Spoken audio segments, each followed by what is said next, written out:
Hello students, welcome to Kataria pharmacy. I hope आप सभी बढ़िया होंगे। तो स्वागत है आप सभी का हमारे इस वीडियो में, जहां हम लोग कंटिन्यू करने वाले हैं हमारे यूनिट फर्स्ट के पार्ट 3 को, जिसके अंदर हम लोग पढ़ेंगे प्रोटेक्टिव एक्शन, जो हमारे कोलोइडल डिस्पर्जन का एक पार्ट है। तो अगर आपने लास्ट लेक्चर्स नहीं देखे हैं तो आप वो देख लीजिए, वो आपको हमारे यूट्यूब चैनल पे मिल जाएंगे। और साथ ही साथ ये जितने भी लेक्चर्स होने वाले हैं, इन सभी के नोट्स आपको हमारे कटारिया फार्मेसी के ऐप पे मिल जाएंगे, जिसको कि आप प्ले स्टोर से जाकर डाउनलोड कर सकते हो। तो चलिए आज का लेक्चर स्टार्ट करते हैं। आज का हमारा टॉपिक रहने वाला है प्रोटेक्टिव एक्शन। अब हम प्रोटेक्टिव एक्शन के बारे में डिटेल में पढ़ेंगे। तो देखो, प्रोटेक्टिव एक्शन होता क्या है। अब फार्मेसी के अंदर या हमारे इस फोर्थ सेमेस्टर के अंदर ये टॉपिक आया है, तो प्रोटेक्टिव एक्शन इस नाम से ही आप ये जान जाओगे कि प्रोटेक्शन की बात यहाँ हो रही है। यानी इसके अंदर ये होता है, जब एक सॉल्यूशन के अंदर लायोफिलिक कोलॉइड्स और लायोफोबिक कोलॉइड्स दोनों प्रेजेंट होते हैं और उसके अंदर इलेक्ट्रोलाइट्स भी आ जाते हैं, तो उसमें क्या होता है कि कोगुलेशन होता है। लेकिन हमारे इस सॉल्यूशन में यहाँ होगा क्या कि जो लायोफिलिक कोलॉइड्स होते हैं वो लायोफोबिक कोलॉइड्स के अराउंड एक लेयर बनाते हैं और उनको कोगुलेट यानी जमा होने से बचाते हैं। तो ये एक तरीके से जो लायोफिलिक कोलॉइड्स है, जो डिस्पर्जन मीडियम से प्यार करते हैं या डिस्पर्जन मीडियम या सॉल्वेंट लविंग होते हैं, वो हमारे लायोफोबिक कोलॉइड्स जो कि सॉल्वेंट हेटिंग होते हैं, उनकी प्रोटेक्शन करते हैं, उनकी रक्षा करते हैं। तो चलिए इसकी डेफिनेशन देखते हैं कि जो protective action is the ability of lyophilic colloids to protect lyophobic colloids from coagulation in the presence of electrolytes। Electrolytes की प्रेजेंस में लायोफिलिक कोलॉइड्स हमारे लायोफोबिक कोलॉइड्स को जमा होने से बचाते हैं। लायोफिलिक कोलॉइड्स द्वारा लायोफोबिक कोलॉइड्स की रक्षा को संरक्षक क्रिया कहते हैं, प्रोटेक्टिव एक्शन कहते हैं। अब इसकी एक्सप्लेनेशन हम लोग देखते हैं कि लायोफोबिक कोलॉइड्स कोगुलेट इजीली, हमने पढ़ा था कि आसानी से कोगुलेट हो जाते हैं। Lyophilic colloids form a protective layer around them. जो लायोफोबिक कोलॉइड्स है उनके अराउंड जो हमारे लायोफिलिक कोलॉइड्स होंगे वो एक प्रोटेक्टिव लेयर बनाएंगे जो उनको कोगुलेट होने से बचाएगी। दिस प्रिवेंट्स कोगुलेशन, ये उनको जमा होने से बचाता है। इसके बाद देखेंगे प्रोटेक्टिव कोलॉइड्स, यानी प्रोटेक्टिव कोलॉइड्स क्या होते हैं। अब हमारे जो लायोफिलिक कोलॉइड्स है वो प्रोटेक्शन का काम कर रहे हैं, इसीलिए हम उनको प्रोटेक्टिव कोलॉइड्स भी कहते हैं। अब हम इनके एग्जांपल देखेंगे कि कौन कौन से हैं। हमारा फर्स्ट आता है यहाँ जिलेटिन, इसके बाद हमारा गम अकेशिया, इसका एग्जांपल है। स्टार्च जो कि प्लांट्स के अंदर फूड के रूप में स्टोर होता है, वो भी इसका एक एग्जांपल है। केसीन, और ये आप देख सकते हो, ये जो हमारा पॉलीमर पार्टिकल है ये हमारा लायोफोबिक है, लायोफोबिक कोलॉइड है। अब इसके अराउंड ये हमारे प्रोटेक्टिव कोलॉइड्स यानी हमारे लायोफिलिक कोलॉइड्स जो है ये इसके अराउंड एक लेयर बना लेते हैं और इनको बोलते हैं प्रोटेक्टिव कोलॉइड्स। ये हमारा प्रोटेक्टिव एक्शन इस डायग्राम के थ्रू आप आसानी से समझ सकते हो। अब इसका मैकेनिज्म देखते हैं कि किस तरीके से लायोफिलिक कोलॉइड्स लायोफोबिक कोलॉइड्स को कोगुलेट होने से बचाते हैं। Lyophilic colloids adsorbs on lyophobic particles, ये इसके अराउंड चिपक जाते हैं एक दूसरे के पास। फॉर्म्स अ प्रोटेक्टिव कोटिंग, एक प्रोटेक्टिव कोटिंग बना देते हैं जो इसकी प्रोटेक्शन करता है। प्रिवेंट्स क्लोज कॉन्टैक्ट, यानी दूसरे लायोफोबिक कोलॉइड के कांटेक्ट में आने से इसको रोकता है। इंक्रीजेस स्टेबिलिटी, ये इसकी स्टेबिलिटी को भी बढ़ा देता है क्योंकि कोगुलेशन कम हो जाती है। इसके बाद हम देखेंगे गोल्ड नंबर। अब इसके अंदर आता है कि गोल्ड नंबर क्या होता है। अब एक एग्जांपल के थ्रू मैं आपको बताऊं कि अगर किसी भी सॉल्यूशन के अंदर लायोफिलिक कोलॉइड, लायोफोबिक कोलॉइड और हमारे इलेक्ट्रोलाइट्स प्रेजेंट है, तो जो मेन एग्जांपल ये लायोफोबिक कोलॉइड्स का हमारा गोल्ड सॉल्यूशन होता है कि जो आसानी से कोगुलेट हो जाता है। पर गोल्ड नंबर वो होता है कि कितना मिलीग्राम ऑफ लायोफिलिक कोलॉइड्स लगा है उसको कोगुलेट होने से रोकने के लिए, उसी को हम गोल्ड नंबर कहते हैं। तो इसको देखेंगे कि इसकी डेफिनेशन है, gold number is the minimum amount in mg, कि minimum amount of protective colloid या lyophilic colloids in mg, milligram के अंदर कितना अमाउंट मिनिमम लगा है ऑफ प्रोटेक्टिव कोलॉइड्स का required to prevent coagulation of gold solution, एक गोल्ड सॉल्यूशन को कोगुलेट होने से बचाने के लिए। व्हेन, जब उसके अंदर एक 1 ml ऑफ 10% NaCl भी डाला जाए। 1 ml ऑफ 10% NaCl डालने पर ही हम गोल्ड नंबर फाइंड कर सकते हैं। स्वर्ण सोल को जमने से रोकने का न्यूनतम मात्रा को ही हम गोल्ड नंबर कहते हैं। इंपॉर्टेंस ऑफ गोल्ड नंबर, कि अब गोल्ड नंबर की इंपॉर्टेंस क्या होती है हमारी फार्मेसी में। लोअर गोल्ड नंबर यानी better protection, lower gold number ऐसा कि जितना कम अमाउंट लगा, लोअर इसलिए कहा गया है क्योंकि कम अमाउंट, अगर बहुत मिनिमम अमाउंट यूज हुआ है तो वो प्रोटेक्टिव कोलॉइड काफी पावरफुल है और उसका बहुत कम अमाउंट ही उसको कोगुलेट होने से रोक लेता है, इसलिए बेटर प्रोटेक्शन प्रोवाइड करवाता है। इसके बाद हायर गोल्ड नंबर यानी पुअर प्रोटेक्शन, अगर ज्यादा अमाउंट लग रहा है तो वो उसकी प्रोटेक्शन पुअर होती है।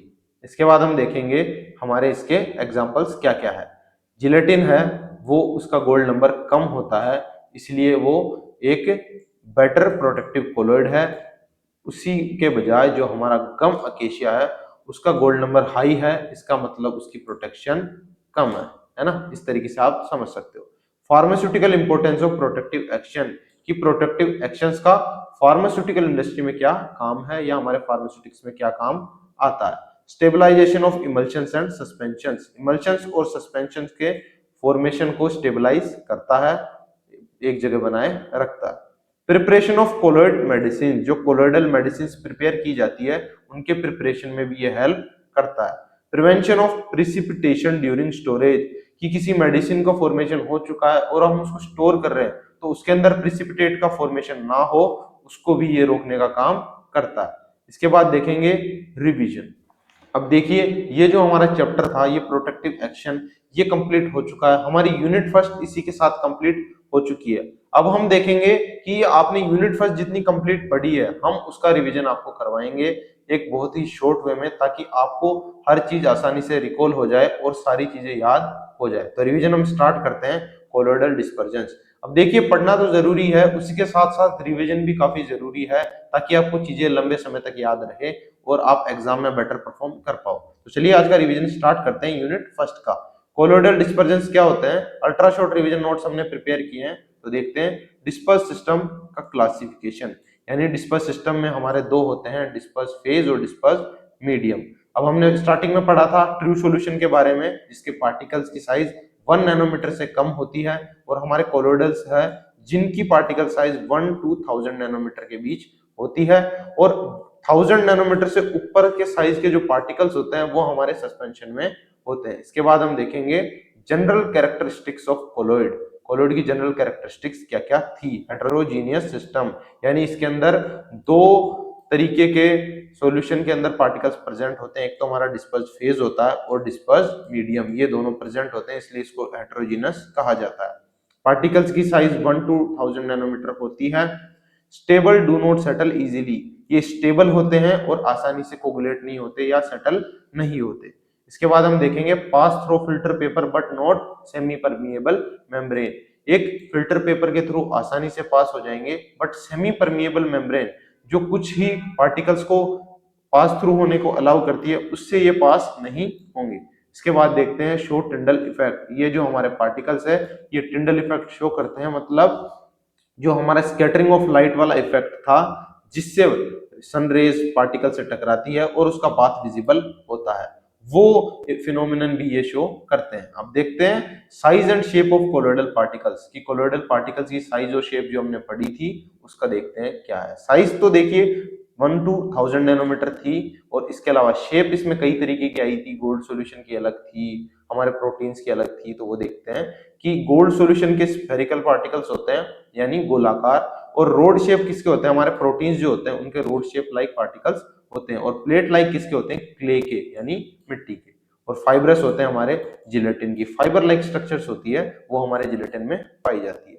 इसके बाद देखेंगे क्लासिफिकेशन ऑफ कोलॉइड्स, कि कोलॉइड्स को कैसे कैसे क्लासिफाई किया गया था।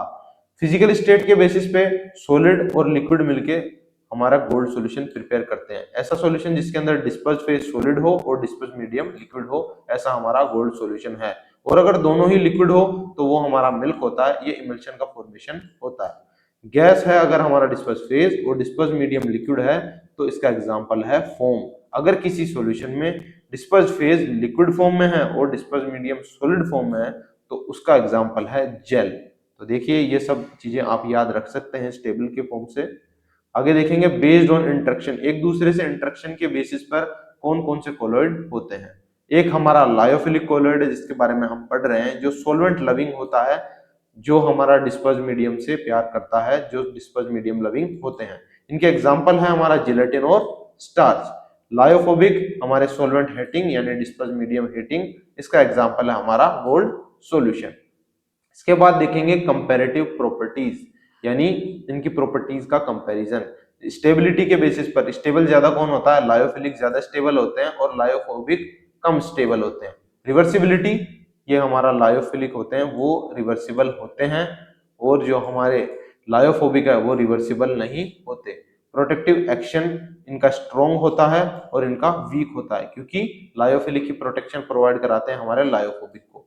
ये रिवर्सिबल होते हैं, इनका फॉर्मेशन आसान होता है और ये रिवर्सिबल भी होते हैं, जबकि जो हमारे लायोफोबिक कोलॉइड है इनका फॉर्मेशन डिफिकल्ट होता है, लेकिन अगर एक बार बन जाए तो ये वापस अलग भी नहीं हो सकते, इरिवर्सिबल होते हैं।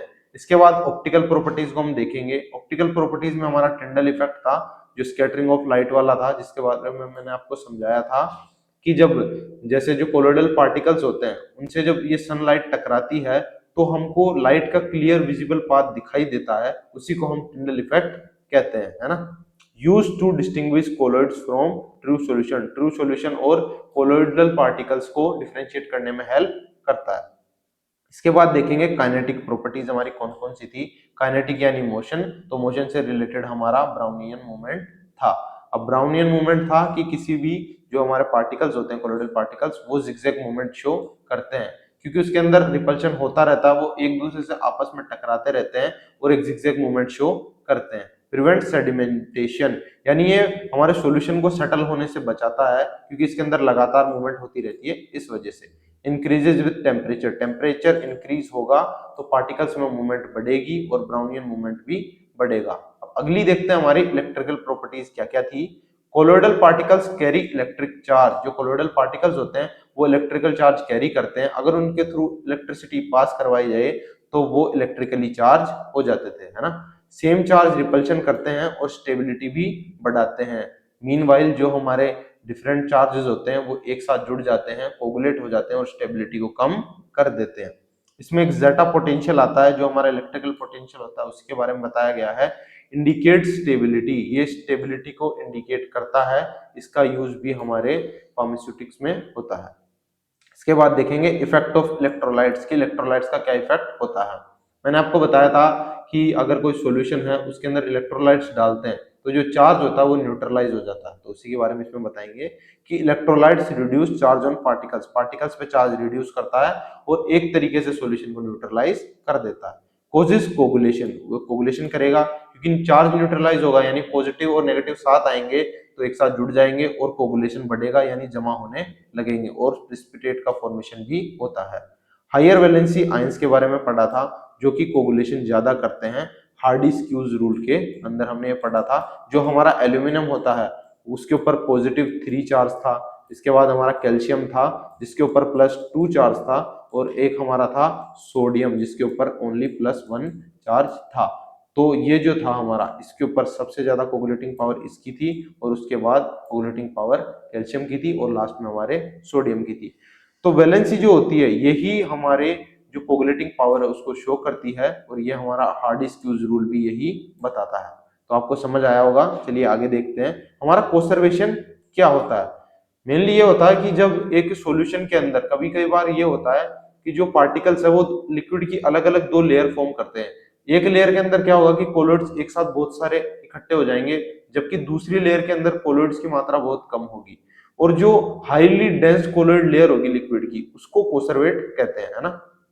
तो separation of colloidal system into colloid rich phase और कोलोइडल पुअर फेज। ये कोलोइडल रिच यानी जिसके अंदर बहुत सारे कोलोइड है वो वाली लेयर, और इसके अंदर इस लेयर में बहुत कम कोलोइड होते हैं। Use in micro encapsulation, micro encapsulation में इसका यूज होता है, मतलब मैंने आपको बताया था ना किसी ड्रग के ऊपर छोटे छोटे पार्टिकल्स को इनकैप्सूल कर दिया जाता है यानी जमा कर दिया जाता है, जिससे उसकी स्टेबिलिटी बढ़ाई जाती है, ड्रग डोसेज फॉर्म में उसका काफी यूज होता है। अगला हमारा था पेप्टाइजेशन, यानी कोई प्रिसिपिटेट अगर फॉर्म हो चुका है तो उसको वापस से कोलोइडल सॉल्यूशन में कैसे कन्वर्ट करते हैं, वो हमारी प्रोसेस थी पेप्टाइजेशन की। Conversion of precipitate into colloidal solution ही हमारा पेप्टाइजेशन था। Done using peptizing agent, peptizing agents का यूज करके इसको किया जाता है और मेनली वो इलेक्ट्रोलाइट्स ही होते हैं जो सॉल्यूशन में से दोनों पार्टिकल्स को अलग अलग कर देते हैं। प्रोटेक्टिव एक्शन, आज का जो हमने ये टॉपिक पढ़ा प्रोटेक्टिव एक्शन, यानी जब लायोफिलिक कोलॉइड्स लायोफोबिक कोलॉइड्स की प्रोटेक्शन करते हैं कोगुलेशन होने से, तो उसको प्रोटेक्टिव एक्शन कहा जाता है। Lyophilic colloids protect lyophobic, prevent coagulation, coagulation से बचाते हैं यानी उनको जमने से रोकते हैं। मेजर्ड बाय गोल्ड नंबर, इसको गोल्ड नंबर से मेजर किया जाता है। गोल्ड नंबर हमारा वही कि एक सॉल्यूशन के अंदर कितना amount of protective colloids use हो रहा है मिलीग्राम्स के अंदर, उसको कोगुलेट होने से रोकने के लिए। जब सॉल्यूशन के अंदर 1 ml ऑफ 10% NaCl प्रेजेंट होता है तब, है ना। तो आज के लेक्चर में आपको आई होप सब कुछ अच्छे से समझ आया होगा। आज हमने प्रोटेक्टिव एक्शन पढ़ा, साथ ही साथ इसके साथ हमारी यूनिट फर्स्ट कंप्लीट हो चुकी है और उसका रिवीजन भी हमने इस लेक्चर में कर लिया है। तो आई होप आपको सब बढ़िया से समझ आया होगा। अगर कोई भी डाउट हो तो कमेंट सेक्शन में जरूर पूछे। साथ ही साथ रिवीजन करते रहे अपनी स्टडीज को और बेटर बनाने के लिए। वीडियो लेक्चर्स हमारे यूट्यूब चैनल पे अवेलेबल है, आप उनको जरूर से देखें। साथ ही साथ जो वीडियो लेक्चर के नोट्स है वो आपको हमारे कटारिया फार्मेसी के ऐप पे मिल जाएंगे, वहां से आप उन्हें डाउनलोड कर सकते हैं। तो thank you so much for watching, keep learning, keep studying, bye.